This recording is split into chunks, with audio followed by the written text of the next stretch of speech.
उज्जवल Bharat news, देश की प्रखर आवाज। अब नए अंदाज। नमस्कार, उज्जवल भारत न्यूज़ में सभी का स्वागत है। चलिए आज हम आपको शिव के बारे में बताते हैं।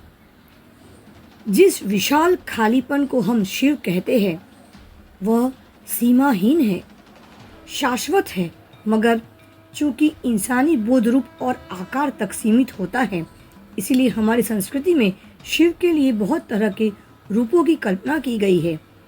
गुड़ समझ से परे ईश्वर, मंगलकारी, सबो बहुत नादान भोले, वेदों, शास्त्रों और तंत्रों के महान गुरु और शिक्षक, दक्षिण मूर्ति, आसानी से माफ कर देने वाले आशुतोष, श्रेष्ठता के ही रक्त से रंगे भैरव, संपूर्ण रूप से स्थिर अचलेश्वर, सबसे जादुई नर्तक नटराज आदि, यानी जीवन के जितने पहलू हैं उतने ही पहलू में शिव के बताए गए हैं।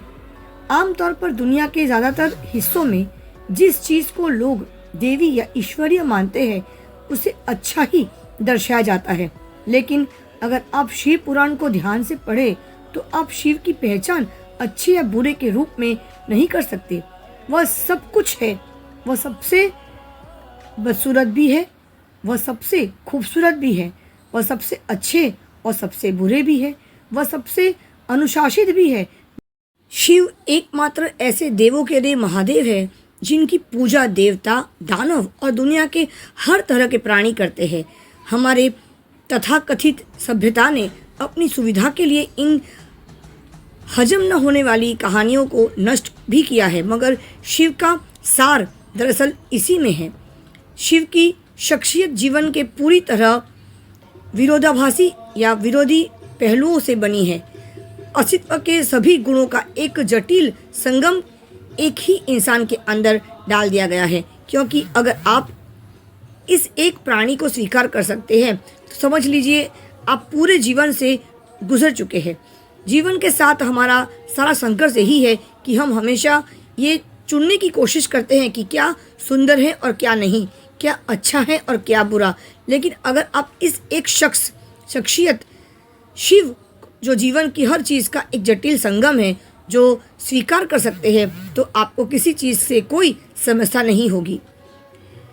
अगर आप शिव पुराण की कहानियों पर ध्यान दें तो आप देखेंगे कि इनमें सापेक्षता के सिद्धांत, क्वांटम मैकेनिक्स के सिद्धांत, पूरी आधुनिक भौतिकी को बहुत खूबसूरती से कहानियों के जरिए अभिव्यक्त किया गया है। यह एक तार्किक संस्कृति है, इसमें विज्ञान को कहानियों के जरिए व्यक्त किया गया था।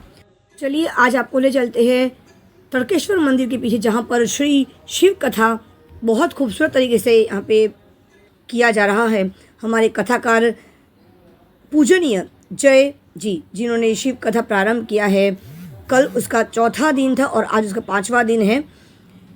प्रमुख शिवालय एसटी वर्कशॉप के बिल्कुल सामने तर्केश्वर महादेव मंदिर के पीछे शिव कथा शुरू हुआ है। आज उसका 5वां दिन है। उज्जवल भारत न्यूज़ चैनल की ओर से हम लोग वहाँ पर गए और वहाँ पर खूबसूरत शिव कथा सुनने का अवसर मिला।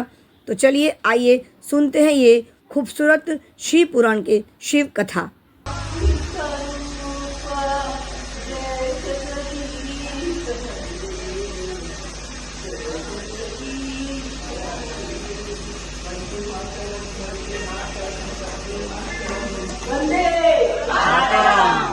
नमस्कार, उज्जवल भारत न्यूज़ में सभी का स्वागत है। कहते हैं कि देवों के देव महादेव हैं। आज इस तर्केश्वर महादेव मंदिर के बिल्कुल पीछे यहाँ पर बहुत खूबसूरत सा शिव कथा यहाँ पर हो रहा है। आइए आज बात कर, सबसे पहले तो हमारे महाराज जी, जय महाराज जी यहाँ पे पधारे हैं, उन्हीं से पूछते हैं कि इस वर्ष श्रावण महीने शुरू होने से पहले ही हमने शिव कथा शुरू कर दिया है। आइए जानते हैं कि इस बार का इस कथा का हेतु क्या रहा है। और ऐसे कहते हैं कि कथा का हेतु होता नहीं है, कथा जब भी मन में आए तो कर देना चाहिए। क्या कहते हैं महाराज जी? स्वागत करती मैं आपका। उज्जवल भारत न्यूज़ चैनल के सभी दर्शक मित्रों को ओम नमः शिवाय। मेरी व्यासपीठ आप सभी को प्रणाम के साथ इस कथा का न्योता निमंत्रण देती है। वलसाड़ की इस पावन भूमि तड़केश्वर महादेव मंदिर के बिल्कुल पीछे प्रमुख शिवालय के सानिध्य में शिव कथा शुरू है। जैसे ही पत्रकार श्री ने बताया, सावन मास से पूर्व इस कथा का प्रारंभ हो चुका है। तो इसके पीछे का भाव क्या है, तो मैं शिव पुराण के आधार पर ये बताऊँ। अक्सर भक्तों के मानस में केवल एक ही बात रही है कि महादेव की आराधना केवल सावन में होती है, महादेव की आराधना केवल सोमवार के दिन होती है। लेकिन मेरा शिव महापुराण ये कहता है हमारी हर एक सांस शिव की आराधना के लिए है। कोई भी ऐसा वक्त नहीं है जिस वक्त पर शिव आराधना न हो सके, ऐसा कोई बंधन नहीं है। और मुझे सभी दर्शक मित्रों को बताते हुए ये प्रसन्नता है कि जनवरी मास से लेकर अभी जुलाई तक ये केवल 6 मास में 19वीं शिव कथा का अभी ये प्रवाह चल रहा है। और ये ख़त्म करके 21 तारीख से वापिस वलसाड़ में ही औधवराम सोसाइटी अब्रामा के अंदर 20वीं शिव कथा करने में जा रहा हूँ इस साल की केवल।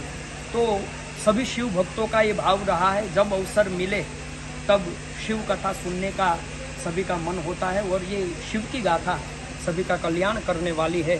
महादेव का नाम ही कल्याणकारी है। अमंगल्यम शीलम तब भवतु नामेव अखिलम तथापि स्मर्तॄणाम वरद परमम मंगलमसी। जिनका स्मरण संसार भर के जीवों का मंगल कल्याण करने वाला है, तो महादेव की गाथा बिना किसी उद्देश्य से केवल आत्म कल्याण, जैसे बाबा तुलसीदास जी कहते हैं स्वांत सुखा ये तुलसी रघुनाथ गाथा, वैसे कोई उद्देश्य को लक्ष्य में रखे बिना केवल आत्म कल्याण की शुभ भावना से हमारे प्रमुख शिवालय के सभी शिव भक्तों द्वारा ये भव्य और दिव्य कथा का आयोजन इधर हो रहा है। आगे आप सभी उज्जवल भारत के दर्शक मित्रों को मैं यहाँ से निमंत्रण देता हूँ। और भी ये कथा 15 तारीख तक चलने वाली है। रात्रि 8 से 11 का वक्त है, तो आप सब भी इस कथा का लाभ लेने के लिए यहाँ उपस्थित हो। सर्व का कल्याण हो, महादेव सर्व का मंगल करे, यही अभ्यर्थना के साथ ओम नमः शिवाय। ओम नमः शिवाय। स्थान का ही नाम है प्रमुख शिवालय, और इस शिवालय तड़केश्वर महादेव मंदिर के पीछे है। और इस खूबसूरत प्रांगण में जब शिव कथा होती है तो पूरा जो स्थान है, जो स्थल है, शिवमय हो गया है। आइए इसके मुख्य आयोजक से सपना जी से बात करते हैं। सपना गांधी जी, आपका स्वागत करती हूँ। कैसा लग रहा है? आप भी बहुत बड़े शिव भक्त है। शिव भक्त हूँ। कैसा लग रहा है आपको कथा में आयोजन करके? एक्चुअली मेरे पास कोई वर्ड ही नहीं है उसको बयान करने के लिए जी, पर बहुत आनंद आ रहा है। सपना जी, आप एक बेटी है, एक बहू, एक माँ है, और साथ में आज शिव भक्त की तरह आपने पूरा आयोजन किया, तो कैसा लग रहा है? यहाँ पर कितने दर्शक जो भक्त है, कितने भक्त यहाँ पे रोज आते हैं देखने के लिए? हर रोज करीबन 200 लोग तो आते ही है सुनने के लिए जी। हाँ, और सबको बहुत आनंद मिलता है ये सुन के। और जब वो कहते हैं कि आपकी वजह से, मैं तो सिर्फ निमित्त बनी हूँ, बिल्कुल, जब वो बिल्कुल। मुझे कहते हैं कि आपकी वजह से ये आज हो पाया जी, तो मुझे बहुत खुशी होती है कि बिल्कुल। भगवान ने मुझे एक निमित्त तो बनाया अच्छे कार्य के लिए। बिल्कुल। हम इंसानों का जन्म इसलिए होता है, जय भाई सही है ना, कि हम लोग निमित्त बनते हैं और कुछ ना कुछ सत्कर्म जो है, जो सकारात्मक कार्य है, वो हमारे द्वारा ही हो जाता है। कहीं ना कहीं रास्ता तो निकल, अगर एक रास्ता बंद करते हैं तो कहीं ना कहीं हजारों रास्ते निकल जाते हैं। दीपक भाई क्या कहते हैं आप इसके बारे में? हमको तो खुद आनंद आनंद हो रहा है। साउंड सिस्टम आपका नया आया है। ओम नमः शिवाय। सभी एक बार ओम नमः शिवाय। ओम नमः शिवाय। जोड़ना चाहूंगी कि जैसे महाराज जी ने कहा है, बहुत सही कहा है कि हर समय हर क्षण हमें शिवमय होना चाहिए, क्योंकि देवों के देव महादेव अगर हैं तभी, इधर निराकार है, कोई आकार ही नहीं है उनका, लेकिन फिर भी हर आकार में उपस्थित है। इसीलिए शिवमय हो जाइए और इस शिव कथा का आनंद लीजिए। और साथ में दीपक जी का साउंड सिस्टम तो है ही, और हमारे साथ सपना रानी भी है जो बहुत बड़ी शिव भक्त है। और आज सबसे बड़ी बात है कि 84 वर्ष की एक जो छोटी सी उम्र कहूँगी मैं, कि वो आज इस कथा में उपस्थित रही। और उन्होंने आज हमारे जय महाराज जी को भरत माता, जो उनके भाई के द्वारा चित्र बनाया गया था, जिनको राष्ट्रपति से सम्मानित भी किया गया था, और वो तस्वीर इन्होंने आज बहुत जगह उन्होंने डिस्ट्रीब्यूट किया है। और आज इस कथा के माध्यम से भी ये तस्वीर जो है, जिनके उन्होंने भाई ने, मिस्टर अजय घोष, जो बहुत बड़े आर्टिस्ट और कलाकार थे, उनके द्वारा वो चित्र बनाया गया है और वो राष्ट्रपति से सम्मानित हुए थे। आज जय महाराज जी को वो हम लोग ने आज यहाँ पे दिया है। तो मैं चाहूँगी कि इस प्रकार के आयोजन हमेशा होना चाहिए, और जो हमारे भक्त हैं वो इस प्रकार के आयोजन में शामिल हो, और भी कथाएं हो। और हमारे जो युवा वर्ग, मैंने देखा कि यहाँ पे वडील से लेकर युवा वर्ग सब यहाँ पे शामिल हुए। उज्जवल भारत इस देश की प्रखर आवाज सीमा भट्टाचार्य, वलसाड़ के तड़केश्वर मंदिर के प्रमुख शिवालय से धन्यवाद। चैनल को लाइक करें, शेयर करें, सब्सक्राइब जरूर करें। ओम नमः शिवाय। पूरा संसार ने આખું જગત આપણી પાસે જે લઈ ગયું છે. એટલા માટે તો વિશ્વભરના લોકોએ હિન્દુસ્તાનની સફરે આવવું પડ્યું. આ તો આપણી કમજોરી કે ગુલામ બની. યાદ રહે એક સમય એવો હતો કે આ ભીષણ કાળમાંથી ઉગારવા માટે ક્યારેક મહારાણા પ્રતાપ જનીના, ક્યારેક છત્રપતિ શિવાજી મહારાજ જનીના, હું એક એકના નામ લેવા જાઉં તો આખી કથા એમાં મારી પૂરી થઈ જાય. જેણે હિન્દુસ્તાનની ધરતીના સીમાડાને સાચવ્યા. ક્યારેક ક્યારેક ધર્મને સ્થાપવા માટે शंकराचार्य महाराज प्रत्या, माधवाचार्य प्रत्या, रामानंदाचार्य प्रत्या, राम भद्राचार्य, उन्होंने आकर धर्म को संभाला है. कोई के सीमाड़ा ने संभाया, कोई के धर्म ने संभाळ्यो. પછી એ સુરક્ષિત થયેલું રાષ્ટ્ર, સુરક્ષિત થયેલો ધર્મ આજ આપણા હાથમાં આવ્યો. હવે આપણી એક જવાબદારી છે કે જે વધુ છે અને આની આ જ રીતે આપણી આગલી પેઢીને આપણે આપી દેવાનું છે. આમાં રજભાર પણ ઓછું ન થાય. આદરણીય અજય ઘોષ ને બોલતા હું जी એમના દ્વારા સ્વરચિત આ ચિત્ર છે એમાં ભારત માનું, અને ચિત્રને રાષ્ટ્રપતિ દ્વારા પણ सम्मानित કરવામાં આવ્યું છે. એવું ચિત્ર આપણને અહીંયા સ્મૃતિ સ્વરૂપ, ऐसे तो हम सबके भीतर मां भारती की स्मृति बनी है, પણ તે છતાં એનો ભાવ આપણને પ્રસાદ સ્વરૂપે પ્રાપ્ત થયો. સહર્ષ એનો સ્વીકાર કરી અને આપણે સૌ મહેમાનો હાર્દિક સ્વાગત કરીએ. હું હર કથાની અંદર કહું કે અત્યારના સમયમાં શિવની ભક્તિ જેટલી જરૂરી છે, અત્યારના સમયમાં કૃષ્ણની ભક્તિ જેટલી જરૂરી છે, અત્યારના સમયમાં રામની ભક્તિ જેટલી જરૂરી છે, એટલી જ અત્યારના સમયમાં રાષ્ટ્રની ભક્તિ પણ જરૂરી છે.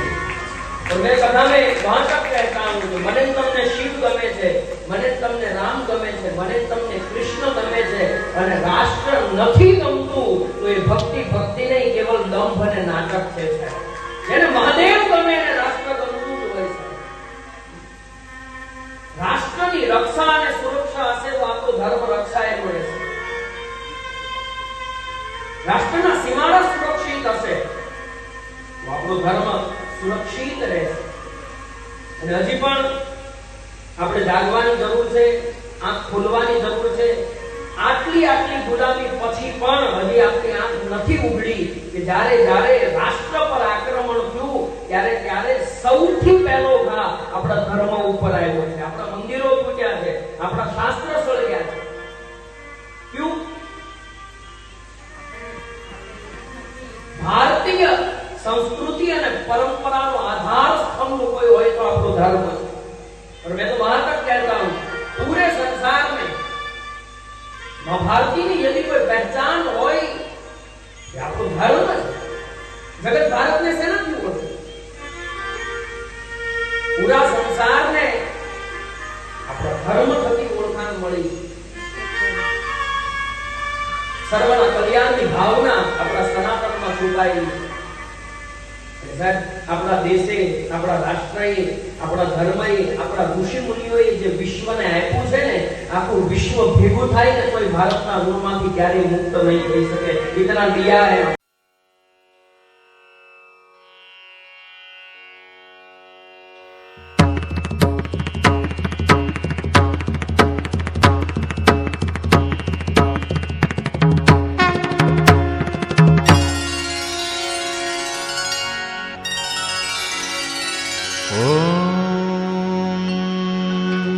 त्र्यम्बकं यजामहे सुगन्धिं पुष्टिवर्धनम्